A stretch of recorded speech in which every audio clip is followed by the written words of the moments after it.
Hollywood's golden age was a glittering dream factory, designed to sculpt the perfect image of female beauty. Every starlet was expected to be flawless, her hair shining, her skin radiant, her voice enchanting. But behind the glamour lay a truth that could shatter careers. Some of these celebrated women had actually been born male. When the secret emerged, the fallout was brutal. They were stripped from the spotlight, hounded by tabloids, even driven into exile. This raises a haunting question. Who were these icons, and what price did they pay simply for daring to live authentically? Christine Jorgensen, the blonde beauty who redefined femininity. On February 13, 1953, the scene at New York's Idlewild Airport could have passed for the arrival of a Hollywood goddess. Flashbulbs lit the runway, reporters crowded forward, and whispers spread of a mysterious new star. But stepping out of the terminal was not Grace Kelly or Marilyn Monroe. It was Christine Jorgensen, a former soldier once known as George Jorgensen, Jr. Christine had traveled in secret to Copenhagen, where pioneering doctors guided her through groundbreaking gender reassignment surgeries. Returning home transformed, she stunned the press. The New York Daily News splashed the now famous headline, "XGI becomes blonde beauty." Almost overnight, she became a symbol of freedom and possibility in 1950s America. Yet fame carried a heavy cost. Contracts demanded silence about her medical past, tabloids stalked her every move, and her private life was suffocated by scrutiny. Some even urged her into a sham marriage to protect appearances. Through it all, Christine faced the spotlight with poise. When asked about her journey, she offered a line that silenced critics. "I didn't lose anything. I just reclaimed the person I always was." April Ashley, the supermodel destroyed by betrayal. On November 19, 1961, London awoke to a scandal splashed across the Sunday People. Top model was once a man. The striking black-and-white photo on the front page was of April Ashley, one of Britain's most glamorous fashion stars, a woman who had graced Vogue and Harper's Bazaar and was on the verge of a Hollywood breakthrough. But the cruelest blow wasn't the press. It was the source. The secret had been sold by a fellow cabaret performer from April's Paris days, a woman she had once trusted like a sister. For just $5,000, that confidant revealed intimate details of April's surgery, lovers, and private life. Within 48 hours, April's world collapsed. Fashion houses canceled contracts, film roles vanished, and landlords refused to rent to her. Forced into exile, she retreated to Spain and the south of France, far from the cameras that once adored her. The betrayal haunted April for the rest of her life, not only because it ended her career, but because it came from someone she had once called a friend. Julian Eltinge, the Broadway goddess who fooled America. In the early 1900s, long before the word drag entered popular culture, Julian Eltinge captivated audiences with a flawless illusion of femininity. Born William Julian Dalton, he transformed himself into the most admired woman on stage, not a caricature, but a vision of elegance and refinement. Every gesture, smile, and tilt of the head was rehearsed to perfection. By 1912, Eltinge had reached heights few stars ever achieved, sharing the screen with Rudolph Valentino and lending his name to the Grand Eltinge Theater on 42nd Street. Yet he lived in constant fear that one crack in the illusion could destroy him. Offstage, he cultivated a hyper-masculine persona, smoking cigars, posing with hunting rifles, and projecting toughness to silence suspicion. But by the 1930s, America's morality shifted. Laws against cross-dressing closed doors, theaters banned his gowns, and his fame dissolved. Julian died in 1941, alone and forgotten, a once revered goddess cast aside, rejected by both the world he deceived and the one he longed to join. Katharine Hepburn, the rebel star, who rewrote Hollywood's rules.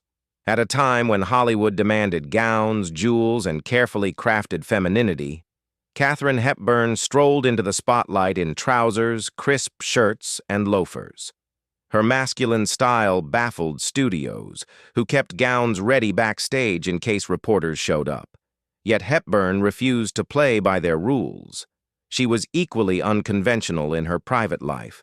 Though linked publicly to actor Spencer Tracy, whispers of romances with women, most notably writer Laura Harding and journalist Claire Booth Luce, followed her for decades.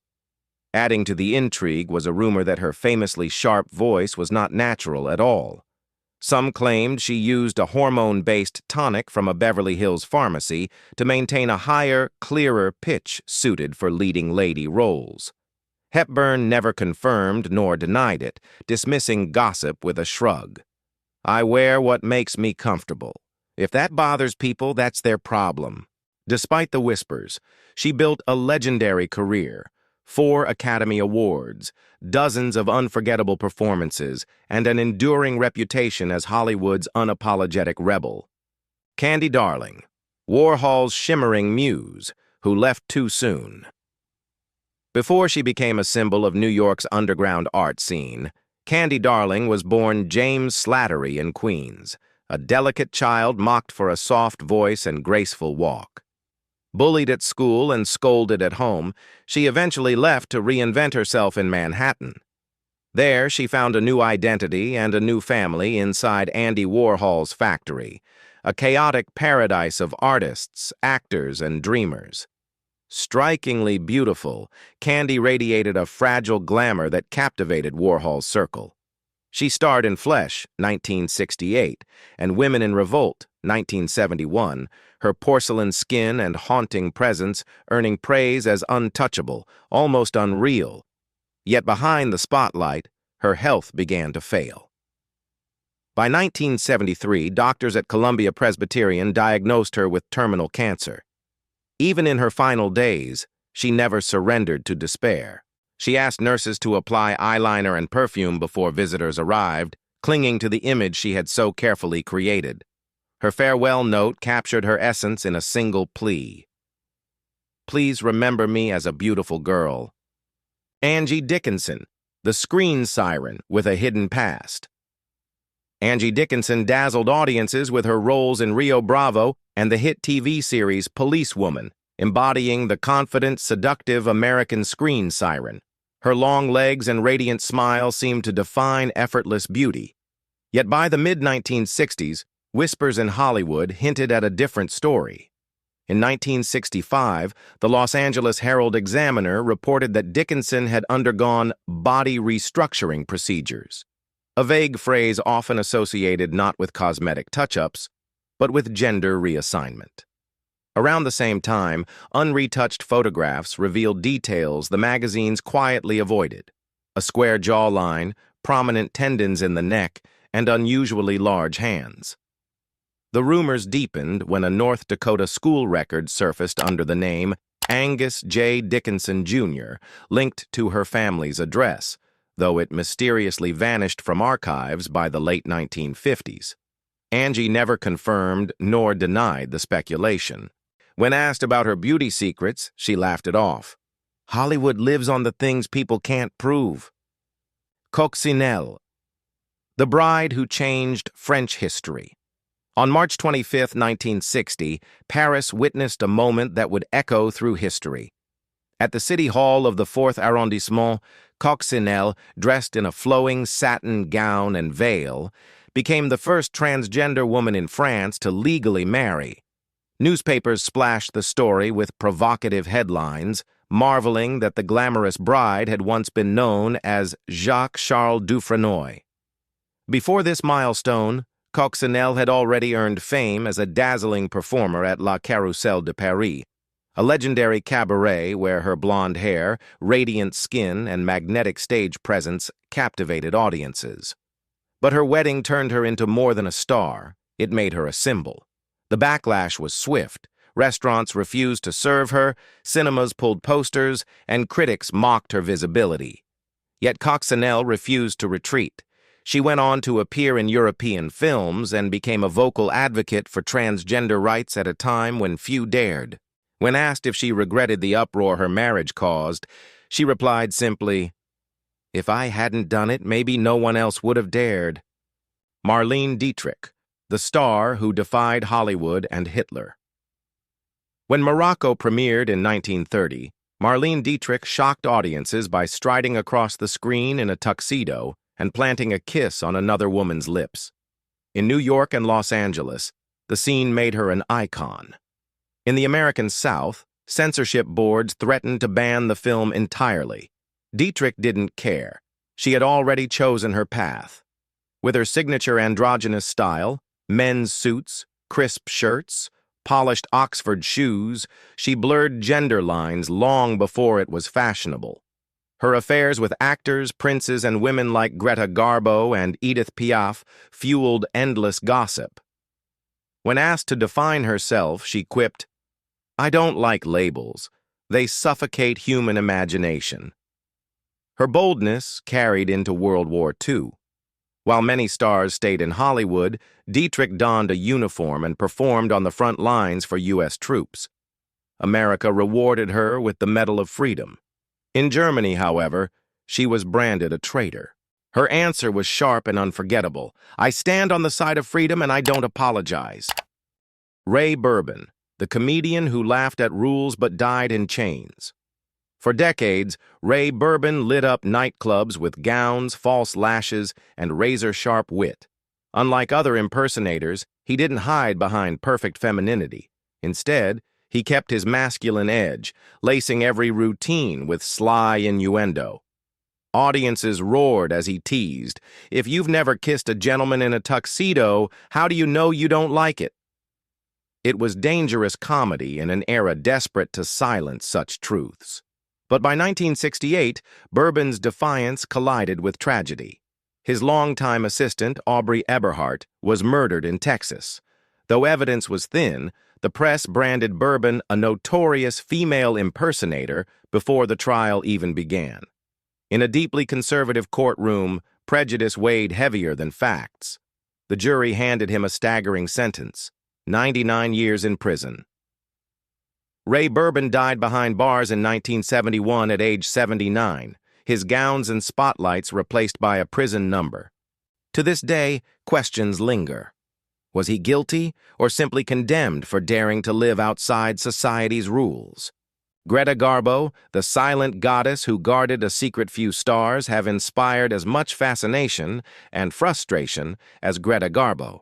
Rising to fame in the 1920s, she became MGM's crown jewel, yet unlike other Hollywood queens, she shunned the parties, cameras, and interviews that came with stardom. Her silence only deepened the mystery. Off-screen, Garbo's closest companions were not the leading men who courted her, but powerful women. Playwright Mercedes de Acosta and screenwriter Salka Viertel, who often traveled and vacationed with her. Whispers began to swirl. Was Garbo hiding more than just her private life? Some claimed that as a teenager, a Swedish boy's records vanished from official archives around the same time Greta Garbo appeared at the Stockholm Drama Academy. The rumor that she had been born male was never proven, but Garbo's refusal to discuss her childhood fueled endless speculation. Then, at just 36, she retired abruptly after Two-Faced Woman, 1941. Retreating into reclusion in New York, she left Hollywood puzzled and hungry for answers. Garbo's silence became her greatest weapon, ensuring her legend lived on, not just as a star, but as a mystery no one ever solved. The stories of these stars remind us that Hollywood's golden lights often cast long shadows. Behind the gowns, the applause, and the flashing cameras were people who carried secrets, sometimes by choice, often by force. They lived at the crossroads of fame and prejudice, celebrated one day and condemned the next.